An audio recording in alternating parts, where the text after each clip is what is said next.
आप देख रहे हैं यूट्यूब चैनल कॉमिक्स तक। आज की कहानी का नाम है समुद्र का शैतान। राजनगर के 60 किलोमीटर लंबे तट से लगे समुद्र पर कई स्थानों पर तो मनोरम बीच बने हुए हैं और कई स्थान ऐसा आभास देते हैं मानो वहां पर कभी आदमी के पैर ही नहीं पड़े हैं। इन सुनसान तटों पर अगर कुछ मिलता है तो सिर्फ अकेलापन। पर आज वहां पर सूना नहीं था और जवान जोड़े अक्सर इस अकेलेपन की तलाश में इन तटों की आबाद करते हैं। ब्यूटीफुल। देख लिया ना पवन, मैंने पहले ही कहा था कि हमारे हनीमून की सबसे खूबसूरत जगह यही होगी। वाकई रीता डार्लिंग, लेकिन तुमसे ज़्यादा खूबसूरत नहीं। अच्छा, अब खामखा की चापलूसी मत करो। जल्दी जल्दी कपड़े बदलो। नहाना है या नहीं? हम लोगों को जल्दी घर भी पहुंचना है। ये चांद, ये सागर और तुम, जल्दी किस गधे को है? सच का, गधे को जल्दी नहीं होती।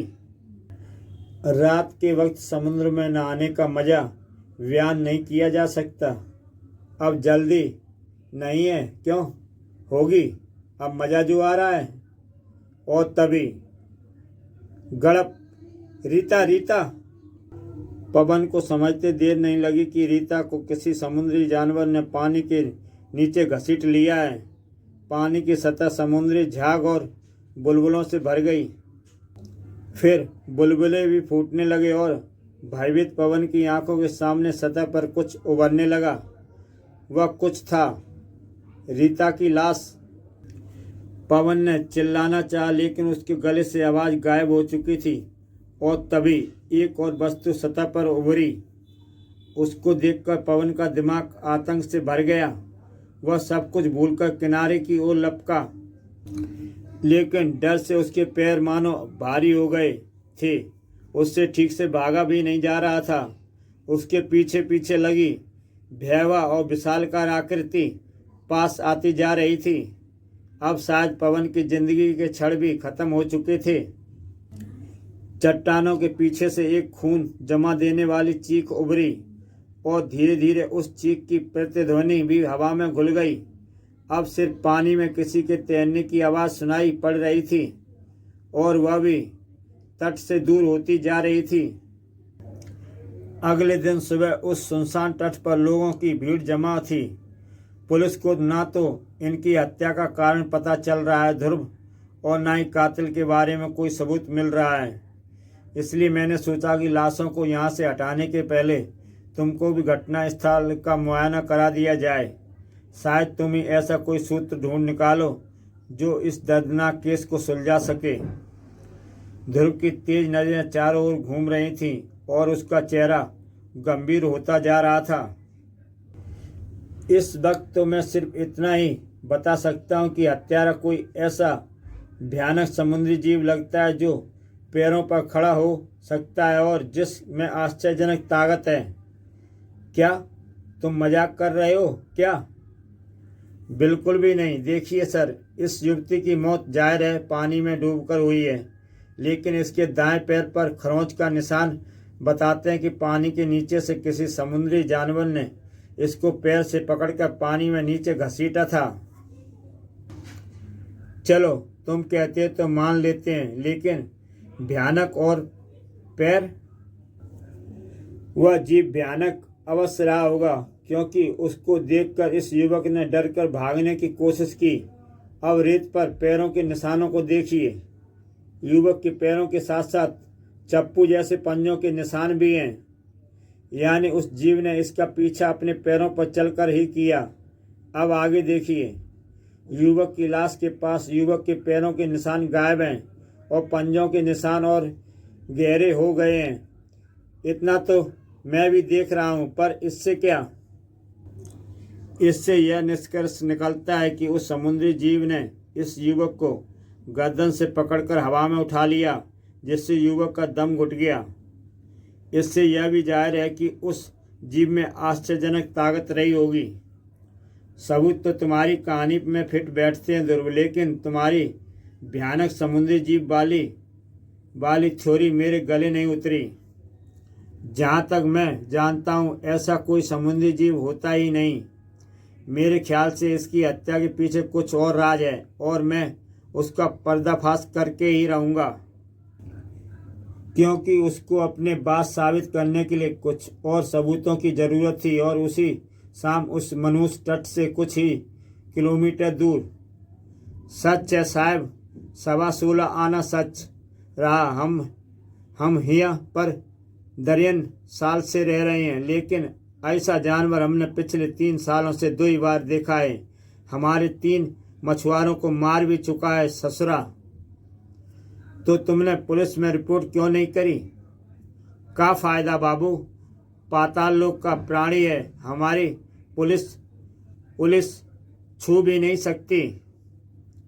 यही बात हम प्रोफेसर पाटिल से भी कहे थे साहब। मशहूर समुद्र शास्त्री प्रोफेसर पाटिल? हाँ साहब, वो रहा उनका बंगला। अब हम उनका जाएं साहब, बहुत काम पड़ा है। हाँ जाओ भाई, बहुत बहुत धन्यवाद।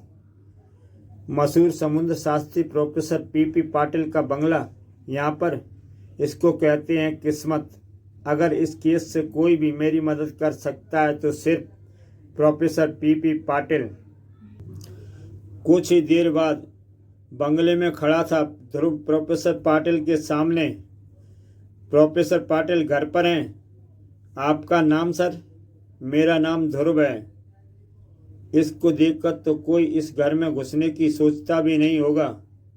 सर, कोई भी ध्रुव आपसे मिलना चाहते हैं कहें तो। गधे कहीं के, तुमने उसको अंदर कैसे आने दिया?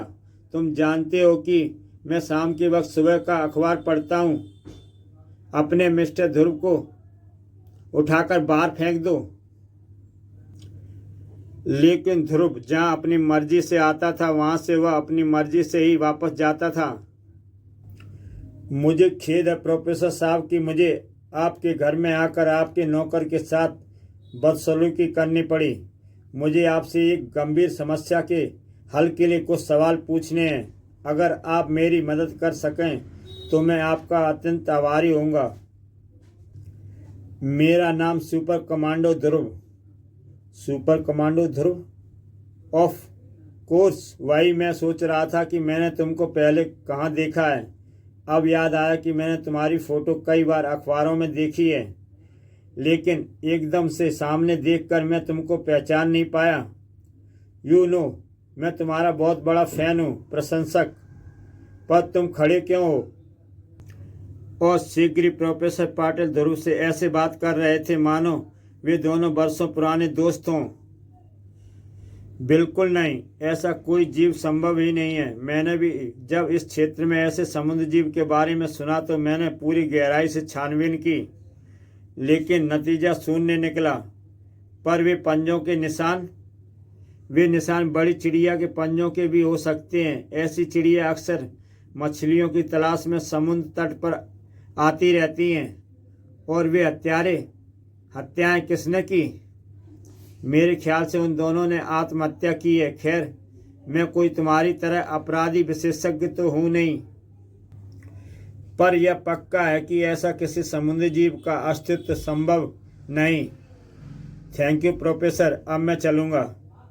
अच्छा, फिर जरूर आना ध्रुव, गुड लक।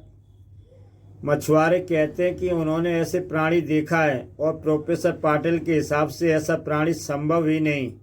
दोनों में सही कौन है, यह पता लगाने का एक ही तरीका है, और वह तरीका आजमाने का सही वक्त आज ही है। और उसी रात एक और किशोर जोड़ा उस सुनसान तट पर तन्हाई का आनंद उठाने के लिए मौजूद था। अपने वाटरप्रूफ इलेक्ट्रॉनिक उपकरणों को एक बार फिर चेक कर लो पाटिल। चिंता मत करो रेणु, मैं उसको पहले ही 2 बार चेक कर चुका हूँ। शीघ्र ही मैंने अपने पैर में लगे रडार के सिग्नल चालू कर दिए हैं। अब अगर कोई भी जीव हमारी तरफ बढ़ेगा तो हमें तुरंत पता चल जाएगा। मेरी पिस्तौल भी हर आफत का मुकाबला करने के लिए तैयार है। पानी में छपछपाट की आवाज़ें अनसुनी नहीं गईं। रेणु, कोई विशालकाय जीव हमारी तरफ बढ़ रहा है। किनारे की ओर भागने के लिए तैयार रहो। भागो। किनारे पर पहुंचकर पीटर और रेणु क्षण भर को पलटे और उनकी सांसें गले में ही थम गईं। एक विशाल एवं खुखार समुद्री जीव जिसकी भयानकता का वर्णन करना असंभव था, बिजली की तेजी से उन दोनों के पीछे लपका आ रहा था। रेणु और पीटर कमांडो फोर्स के कैप्टन थे। भागकर उनको पकड़ पाना समुद्री दैत्य के भी बस के बाहर की बात थी। पीटर और रेणु की आंखों से ओझल होती दैत्य भी रुक गया। उसके गले से गुस्से भरी एक हुंकार निकली। फिर वह मुड़ा और पलटकर चट्टानों के बीच बनी एक गुफा की तरफ बढ़ने लगा। उसके गुफा में घुसने के साथ ही सुनसान तट पर एक और उगी जंगली झाड़ियां अपने आप हवा में उठने लगीं। तो मछुआरा सही कहते थे और प्रोफेसर पाटिल गलत। ऐसा जीव है। मेरे प्लान का पहला भाग तो सफल रहा। रेणु और पीटर को चारों के रूप में इस्तेमाल करके मैंने इस समुद्री राक्षस को तट तक तो खींच लाया। अब देखना यह है कि यह असली है या फिर खाल पहने हुए कोई दैत्यकार आदमी। ध्रुव सदी कदमों से गुफा के अंदर घुसा। यहाँ तो बहुत अंधेरा है, कोई आवाज तक नहीं आ रही। लगता है दैत्य और अंदर। और इससे पहले कि ध्रुव की आंखें अंधेरे में देखने के अभ्यस्त हो पाती, एक शिकंजा उसके बदन पर आकर कस गया। लेकिन ध्रुव के तेज दांतों ने उसको लगभग तुरंत ही आजाद करा दिया। गुलाबी खून। ध्रुव ने तुरंत ही पलटकर वार किया, क्योंकि इस वक्त हमला ही सबसे अच्छा बचाव था। दांत काटने से एक बात तो साफ हो गई है कि यह असली है, लेकिन इस पर तो मेरे सबसे तगड़े घूंसों का भी कोई असर नहीं हो रहा है। अगर इस वक्त मैं पल भर के लिए भी चूका तो मेरा भी हाल उस लाश। अब बाजी ध्रुव के हाथों से निकल चुकी थी। लेकिन तभी अंधेरे में जैसे आशा की एक किरण जगमगा उठी। हिंसक रूप से ध्रुव को मार रहा दैत्य पल भर के लिए लड़खड़ाया और ध्रुव ने अपना पैतरा बदल लिया। यह कमजोर पड़ रहा है, यानी पानी से ज्यादा देर बाहर रहने पर इसकी ताकत खत्म होती जाती है। अपनी बची खुची ताकत समेटकर ध्रुव वापस अपने दुश्मन पर टूट पड़ा। अब मेरी ताकत भी मेरा साथ छोड़ रही है, अगर जल्दी ही। लेकिन अब तक समुद्री दैत्य भी समझ गया था कि जितनी देर तक वह यहाँ रुकेगा उसके पकड़े जाने की संभावना उतनी ही बढ़ती जाएगी। वह पलटकर गुफा के अंदर की तरफ भागा। थकान से हाँफ रहा ध्रुव भी उसके पीछे कमजोर कदमों से लपका। यह बाहर जाने की बजाय अंदर क्यों? लेकिन अंधेरे में लड़खड़ाते कदमों के भागने का जो परिणाम हो सकता था वही हुआ। ध्रुव का सिर एक उभरी चट्टान से टकराया और उसके दिमाग पर धीरे धीरे अंधेरे की चादर छाने लगी। इसी बीच ध्रुव के प्लान में सिर्फ यही एक खराबी थी कि उसने हमसे सचमुच में भाग जाने को कहा था। उसका सोचना एकदम ठीक था पीटर। अगर उस दैत्य को पल भर के लिए भी शक हो जाता वह पानी से कभी बाहर ना आता। लेकिन अब 8 मिनट बीत चुके हैं। अब हमको प्लान के मुताबिक वापस उसी जगह पहुंच जाना चाहिए। यू आर राइट, जल्दी आओ। गुफा में जब ध्रुव की आंखें खुली, ध्रुव तुम ठीक तो हो ना? रेणु, पीटर, लेकिन वह समुद्री दैत्य कहाँ है? जब हम तुम्हारे पैरों के निशान देखते हुए यहाँ तक आए तो यहाँ पर तुम्हारे अलावा कोई नहीं था। वह अंदर की तरफ भागा था। आओ मेरे साथ। संभल कर आना पीटर, पता नहीं आगे क्या। तभी जमीन एकदम से चिकनी हो गई और ध्रुव नीचे आ गिरा। ओ ध्रुव, हमको टॉर्च लेकर आना चाहिए पीटर। मुझे क्या पता था कि हमको गुफा के अंदर घुसना पड़ेगा। पर घबराओ मत, मेरे पास माचिस है। मैं ठीक हूँ रेणु, यहाँ पर कोई झील बनी हुई है, इसलिए मेरा पैर किनारे पर जमी काई पर से फिसल गया। मैं ऊपर आ रहा हूँ। जब ध्रुव संभल कर ऊपर आया तो उसके हाथ में कुछ था। यह क्या है, मछली? हाँ रेणु, यह एक खास किस्म की मछली है जो सिर्फ इस सुनसान तट के समुद्र में ही पाई जाती है। वो तो समझी, लेकिन इससे दैत्य का क्या संबंध? इस मछली का इस झील में होना यह साबित करता है कि कोई भूमिगत सुरंग इस झील के समुद्र से जोड़ती है और वह समुद्री दैत्य इसी सुरंग द्वारा वापस समुद्र में भाग गया है। पर वह इस गुफा में आया ही क्यों? कुछ लेने, इधर देखने। देखो, जमीन पर एक चौकोर गीला निशान। यहाँ पर पानी से निकालकर कुछ रखा गया था, शायद कोई बॉक्स। और वह राक्षस यहाँ पर इसी बॉक्स को लेने आया था। पर समुद्री जीव का बॉक्स से क्या काम? ये सारी बातें एक ही ओर इशारा करती हैं पीटर की राक्षस की आड़ में कोई खतरनाक और गैरकानूनी खेल खेला जा रहा है। और जो लोग यह खेल खेल रहे हैं उसके लिए किसी की जान लेना बाएं हाथ का खेल है। और फिर अगले दिन सुबह मैंने न केवल उस राक्षस को अपनी आंखों से देखा है सर, बल्कि उससे दो दो हाथ भी किए हैं। तो इन सब से तुम क्या निष्कर्ष निकालते हो? स्मगलिंग सर, तस्करी। उस राक्षस का प्रयोग तस्करी के माल को इधर उधर पहुंचाने के लिए किया जा रहा है। शायद तुम ठीक कह रहे हो। राजनगर के सारे तट पर वैसे ही इस तस्करी के लिए काफ़ी बदनाम है। फिलहाल कुछ नहीं। तो समुद्री राक्षस को पकड़ने के लिए आप क्या करने की सोच रहे हैं? फिलहाल कुछ नहीं।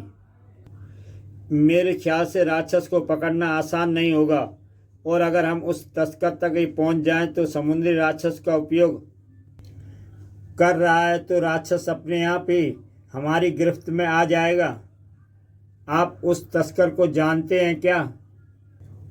नहीं, लेकिन मैं इतना जरूर जानता हूं कि ये सारी तस्करी एक विदेशी जहाज द्वारा की जाती है जो हमारी समुद्री सीमा के ठीक बाहर अंतर्राष्ट्रीय सागर में खड़ा है। हम उस पर बराबर नज़र रखे हुए हैं, परंतु फिर भी ना जाने कैसे हमारे शहर में तस्करी का माल लगातार आ रहा है। आपका शक किस पर है? रतन बांसुरिया पर। पहले वह बांसुरी बेचकर अपना गुजारा किया करता था, लेकिन पिछले 4 सालों में उसने तस्करी से अपार दौलत जमा की है। दुर्भाग्यवश हम कभी उसके खिलाफ ठोस सबूत इकट्ठे नहीं कर सके। शाबाश रामफल, कल सुबह ठीक 8 बजे 1000 रुपये तुम्हारे घर पहुंच जाएंगे। हम तो आपके सेवक हैं बॉस। और उसी रात भारत की समुद्री सीमा से बाहर अंतर्राष्ट्रीय समुद्र में। Good night mister Bansuriya, sorry for the travel, please don't mind sir. कोई बात नहीं कैप्टन, धंधे में इतनी तकलीफ तो उठानी ही पड़ती है। चलो शंकुर, खामखाई मुझे फ़ोन करके बुलाया। बॉस, सामने कुछ है। तभी समुद्र का अंधेरा सीना रोशनी से चमक उठा।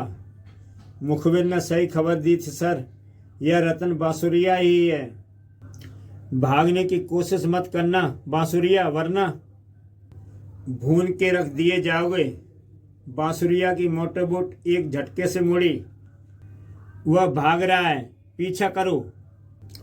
इसकी मोटरबोट बहुत शक्तिशाली है, हमारी लॉन्च इसका पीछा नहीं कर पाएगी, और ना ही हमारी गोलियां। लगता है आज भी वह बचकर निकल जाएगा। और तेज, शंकुर, धड़ाक। फिर अस्पताल में। मैं तुमको 11वीं बार बता रहा हूँ प्यारे कि उस जहाज के कैप्टन ने मुझको रात के खाने पर बुलाया था। यह गैरकानूनी काम तो नहीं है ना? और समुद्री राक्षस जैसी चीज़ तो मैंने कभी सपने में भी नहीं देखी। बस एसपी साहब, मैं और पूछताछ की इजाज़त नहीं दे सकता।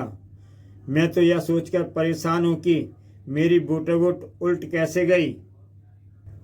रतन बांसुरिया कल से यही राग अलाप रहा है कि अगर यह घायल ना होता तो, पर यह भी तो हो सकता है कि सर की वह सच बोल रहा हो। सवाल ही नहीं उठता ध्रुव। तुम देख लेना, 3 दिनों के अंदर ही रतन बांसुरिया अपने पालतू राक्षस के साथ मेरा हिरासत में होगा। Good luck sir. और एक बार फिर ध्रुव उसी सुनसान और मनुष्य तट पर खड़ा था। मेरे ख्याल से रतन बांसुरिया झूठ नहीं बोल रहा है। वह वास्तव में इस बारे में कुछ नहीं जानता। इस रहस्यमय की कुंजी समुद्री राक्षस, और यह भी पक्का है कि उसका उपयोग तस्करी के माल को इधर उधर पहुंचाने के लिए किया जाता है। लेकिन वह इस गुफा में माल लाता कहाँ से है? यहाँ तो दूर दूर तक सिर्फ पानी ही पानी है, सिवाय उस पुराने लाइट हाउस के जो अब किसी इस्तेमाल में नहीं आता, और यह हमारी समुद्री सीमा के बाहर बना है। लगता है अब मैं धीरे धीरे मंजिल तक पहुंच रहा हूं। और ध्रुव जब अपना जरूरत की वस्तुएं लेकर वापस लौटा तो शाम का छुटपुट रात की काले में बदल चुका था। वह लाइट हाउस की तरफ बढ़ चला। यहाँ पर हमारी समुद्री सीमा खत्म हो जाती है। बेहतर यही होगा कि मैं मोटरबोट को यहीं छोड़ दूं और बाकी का रास्ता तैरकर पार करूं। लगभग 20 मिनट बाद ध्रुव लाइट हाउस पर खड़ा था। पूरी जमीन कड़े पत्थरों की बनी हुई है। यहाँ पर पैरों के निशान मिलने का कोई चांस नहीं है। अब जरा इस लाइट हाउस के अंदर से भी छानबीन कर ली जाए। शायद अंदर कोई सूत्र मेरा इंतजार कर रहा हो। ध्रुव ने शीघ्र ही पूरा लाइट हाउस ऊपर से नीचे तक छान मारा। यहाँ तो कुछ भी नहीं है। इसका मतलब है कि माल कहीं और से। अरे ये आवाज़ कैसी है? एक मोटर लॉन्च रात के सन्नाटे को चीरती हुई सुनसान और अंधेरे लाइट हाउस की तरफ आ रही थी। ये यहाँ क्या करने आ रही है? बेहतर यही होगा कि मैं छुप जाऊं। शीघ्र ही मोटर लॉन्च किनारे आ लगी। जल्दी माल उतारो सोल्टी, आजकल यह इलाका खतरनाक हो गया है। सही कह रहे हो। सुना है कि कोई खूंखार समुद्री राक्षस इस इलाके में कई बार देखा गया है। मैं तो कहता हूं कि बक्से यहीं रखकर भाग चलो। क्या? यानी इन तस्करों का समुद्री राक्षस से कोई संबंध नहीं है? यह केस तो उलझता ही जा रहा है। हो गया रॉबर्ट, चलो हमारा काम तो खत्म हुआ, और साथ में भी तुम भी। हैं? कौन है यहाँ? यह तो एक लड़का है यार।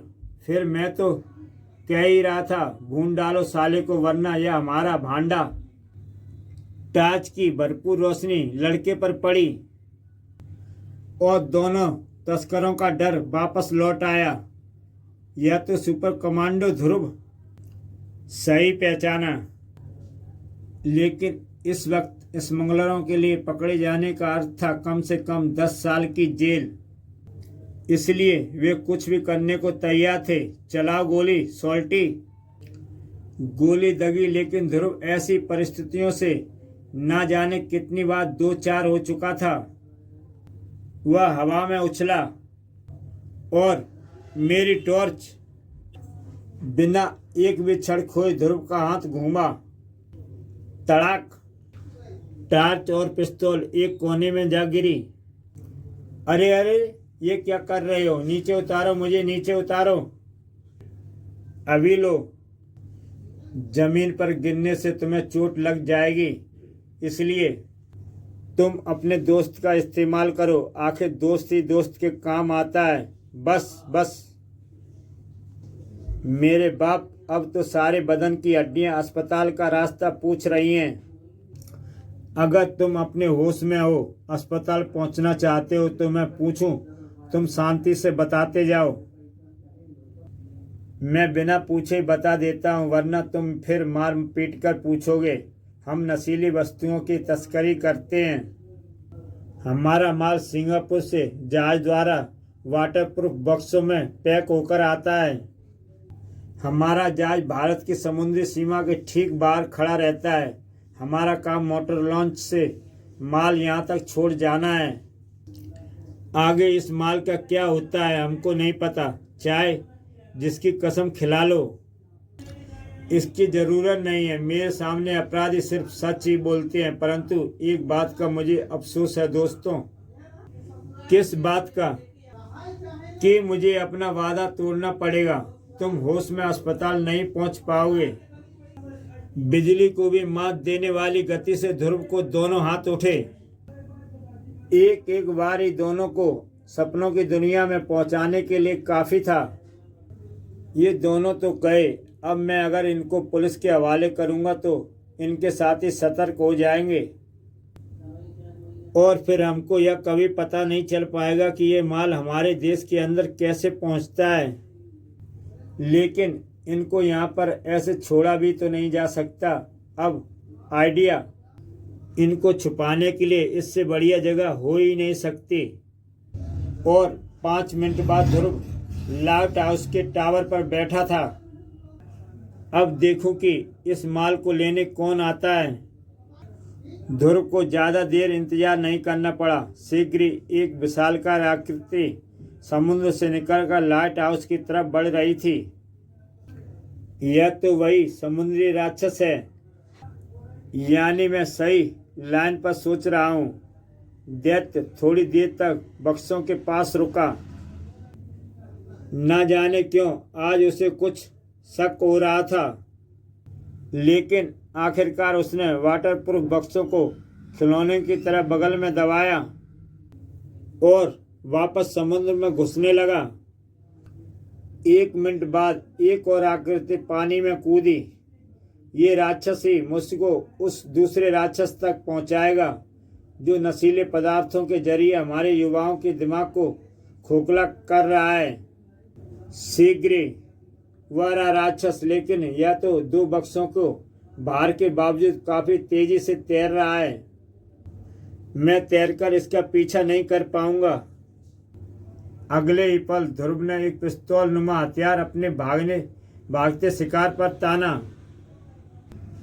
इससे निकलने वाला माइक्रो ट्रांसमीटर राक्षस के शरीर में चिपककर मुझे सिग्नल भेजता रहेगा और मुझे बिना इसका पीछा किए पता इससे पहले कि माइक्रो ट्रांसमीटर राक्षस तक पहुंचता पाता, एक बड़ी मछली राक्षस के आगे आ गई और ट्रांसमीटर मछली पर चिपक गया। इसको कहते हैं खराब किस्मत। लेकिन मैं भी तो गधा हूं। अगर मैं यह ट्रांसमीटर पहले ही बक्सों पर चिपका देता तो यह नौबत ही क्यों आती। लेकिन मुझे भी क्या पता था कि वह राक्षस स्पीड बोट से भी तेज तैरता है। अब तो वह भी नजरों से ओझल हो चुका है, लेकिन वह भागकर जाएगा कहाँ मेरे चंगुल से। माल रखने तो वह उस गुफा में ही जाएगा। मैं उसका पीछा वहां से दोबारा कर सकता हूँ। और यहीं पर ध्रुव गच्चा खा गया, क्योंकि गुफा में कुछ नहीं है। उस राक्षस को माल लेकर यहाँ पर कम से कम 10 मिनट पहले पहुंच जाना चाहिए था। लेकिन अगर वह यहाँ नहीं आया तो फिर आखिर गया कहाँ। और मैं घूम फिर कर वापस वहीं आ गया। अब अगर 1 घंटे के अंदर अंदर मैंने अपराधियों को न पकड़ लिया तो सारा खेल चौपट हो जाएगा। 1 घंटे के अंदर ऐसा क्या हो गया है?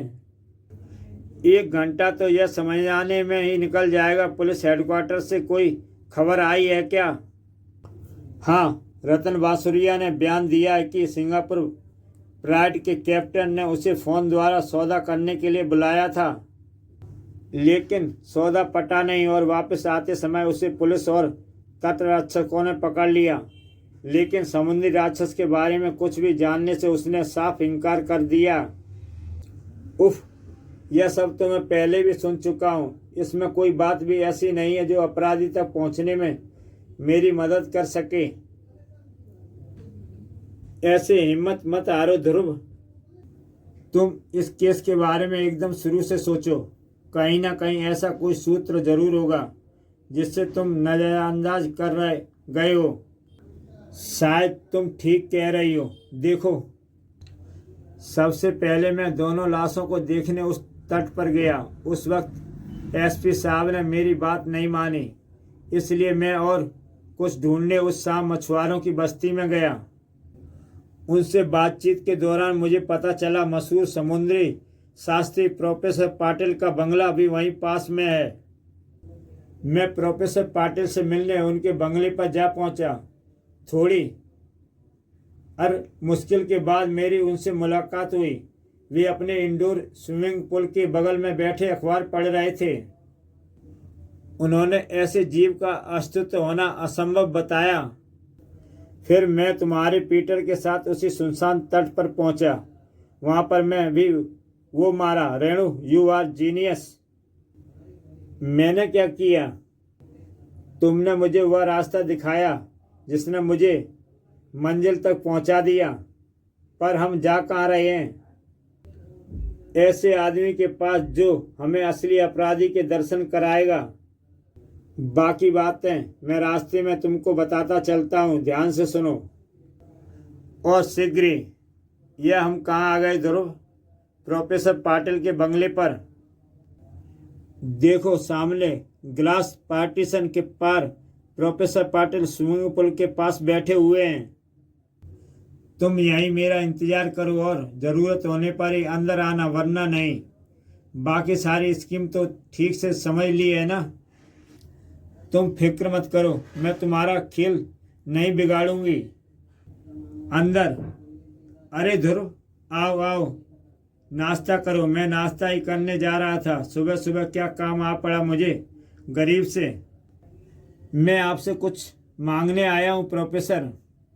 मांगने? अरे हुक्म करो। तुम जैसे देशभक्त तो मैं जान भी निछावर कर सकता हूँ। जान फिर कभी ले लूँगा। फिलहाल तो मुझको ये वाटरप्रूफ बक्से चाहिए। बक्से? हाँ, तुम्हारी टेबल के किनारे पड़े पानी ने मुझको खुद ही बता दिया कि दोनों बक्से इस वक्त कहाँ पर हैं।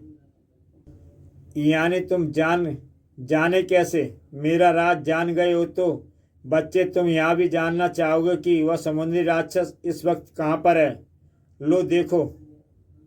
प्रोफेसर पाटिल ने चुटकी बजाई। स्विमिंग पूल के तल में बने मैन होल का ढक्कन एक तरफ सरक गया और उसमें एक भयानक आकृति प्रकट हुई।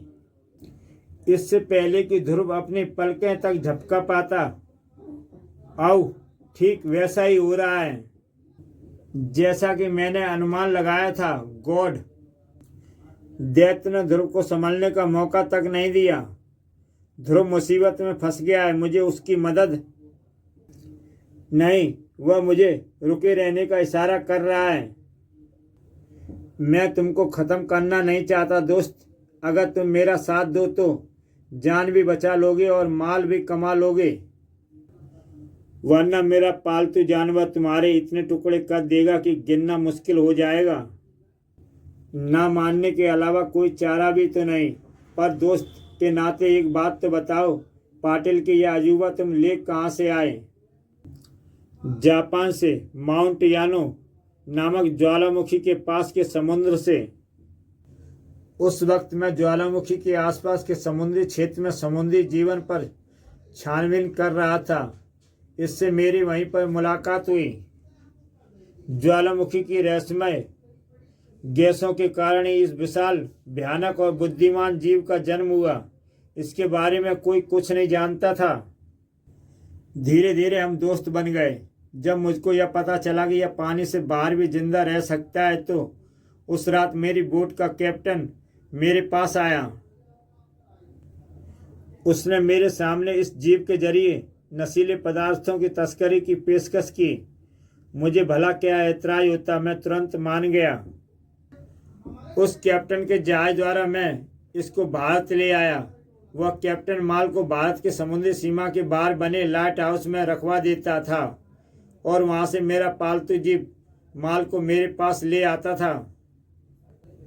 वाह पाटिल, पर तुमने इसको पालतू कैसे बनाया?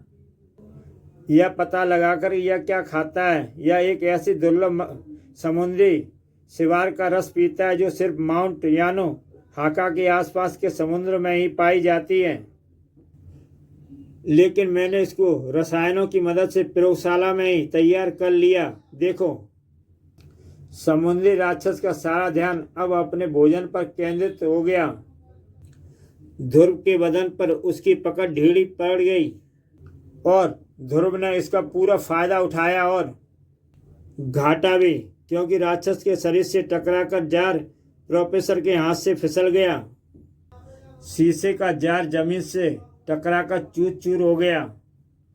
समुद्री राक्षस के क्रोध में मानो घी पड़ गया। भागो प्रोफेसर, इसके लिए तुरंत दूसरे जार का इंतजाम करो। लेकिन यह आखिरी जार था। तड़ाक।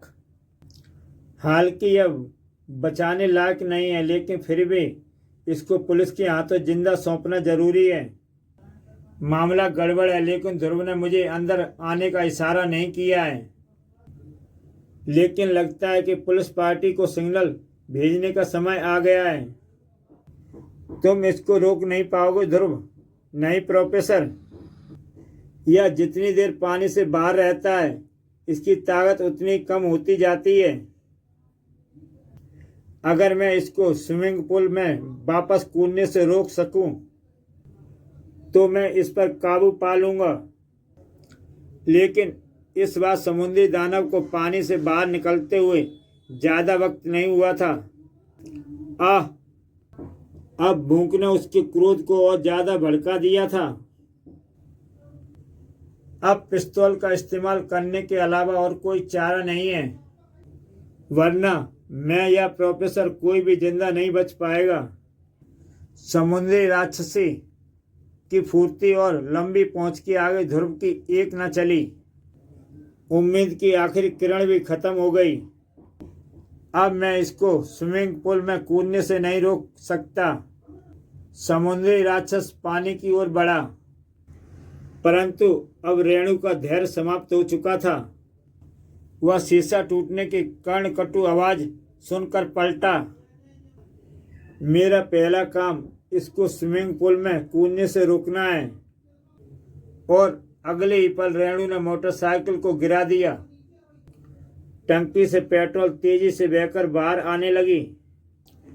आग का एक छोटा सा अंगारा भी बहुत था। शाबाश रेणु, यह आग के पार कूदने की कोशिश नहीं करेगा। सभी जानवर आग से डरते हैं। अब मैं इस पर काबू पा सकता हूँ। ध्रुव अपनी सारी शक्ति समेटकर दैत्य पर टूट पड़ा। ध्रुव के शक्तिशाली वारों और आग के बीच घिरे राक्षस के दिमाग ने काम करना बंद कर दिया। उसकी शक्ति क्षीण हो रही थी। थकान से उसके पैर लड़खड़ाए और वह आग में जा गिरा। ओह, यह क्या हुआ? इस दुर्लभ जीव को बचाना बहुत जरूरी है। ध्रुव अपनी जान पर खेलकर आग में घुस गया और एक सदे हुए बार से समुद्री राक्षस स्विमिंग पूल में लुढ़क गया। भाप के बादल चारों तरफ छा गए, लेकिन तब तक देर हो चुकी थी। समुद्री राक्षस मर चुका था। यह सब तुम्हारी वजह से हुआ पाटिल। तुम्हारे नीच कामों में साथ देने के कारण ही इस दुर्लभ जीव को जान गंवानी पड़ी। यह सब क्या हो रहा है ध्रुव? आइए सर, इनसे मिलिए। ये है प्रोफेसर पीपी पाटिल, आपके असली मेहमान। यह झूठ बोल रहा है एसपी साहब। मेरा इन बक्सों में भरी ब्राउन शुगर से कोई वास्ता नहीं। शांत प्रोफेसर, शांत।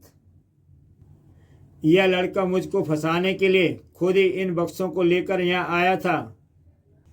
यह तुमसे किसने कहा था पाटिल कि इन बक्सों में ब्राउन शुगर भरी है? तो इसमें क्या है? इनमें है तुम्हारे काले कारनामों के दो गवाह, रॉबर्ट और सोल्टी।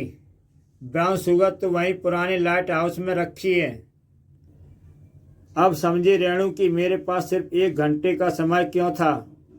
घंटे भर में बक्से में बंद रॉबर्ट और रॉफ्टी होश में आ जाएं, फिर ये पाटिल को सब कुछ बता देते और हमारे पहुंचने से पहले ये लोग सारे सबूतों को ठिकाने लगा देते। प्रोफेसर पाटिल ने भी समझा लिया था कि अब निर्दोष होने का ढोंग करना बेकार है। यह बंगला और स्विमिंग पूल मैंने खास तौर से तस्करी के लिए ही बनवाया था। मुझे पता था कि उस सुनसान तट से 2 भूमिगत सुरंगों के जरिए समुद्र के पानी की 2 झीलें अलग अलग स्थानों पर बनी हुई हैं। एक झील उस गुफा के अंदर थी जिसे मैंने दैत्य के रहने की जगह के रूप में इस्तेमाल किया, और दूसरी झील को मैंने इस स्विमिंग पूल में तब्दील कर दिया। मेरा पालतू समुद्री राक्षस लाइट हाउस से माल लेकर इसी भूमिगत सुरंग से अपनी गुफा में पहुंच जाता था और कभी सीधा यहाँ पर माल ले आता था। रतन बांसुरिया को मैंने ही फंसाया था। जब मुझे मालूम हुआ कि पुलिस का शक उस पर है तो मैंने कैप्टन द्वारा उसे जहाज पर बुलवाया और साथ ही यह खबर आप तक भी पहुंचा दी। मैंने अपने पालतू राक्षस को भी वहां भेजा ताकि बांसुरिया किसी भी कीमत पर भाग ना सके। उसकी बोट मेरे राक्षस ने ही पलटी थी।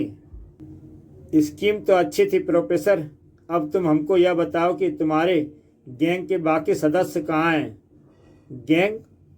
अपने पालतू दैत्य के होते हुए मुझे और किसी की ज़रूरत नहीं थी। मैं अकेला ही काम करता हूँ। बाद में तुमने एक बात मुझको अब तक नहीं बताई ध्रुव, कि मैंने तुमको मंजिल तक पहुँचाने का रास्ता कैसे दिखाया। जब तुमने मुझसे एक एक बात याद करने को कहा तब मुझे ध्यान आया कि मैंने प्रोफेसर पाटिल के स्विमिंग पूल में एक समुद्री सिवार का टुकड़ा देखा था जो सिर्फ समुद्र के जरिए ही उसमें आ सकता है। मतलब साफ था कि एक और भूमिगत सुरंग प्रोफेसर पाटिल के स्विमिंग पूल को समुद्र से जोड़ती है। अब यह समझना आसान था कि अगर राक्षस बक्सा लेकर पहली सुरंग से गुफा में नहीं गया तो वह अवश्य दूसरी सुरंग में गया होगा, और वह दूसरी सुरंग प्रोफेसर पाटिल के स्विमिंग पूल में खुलती थी।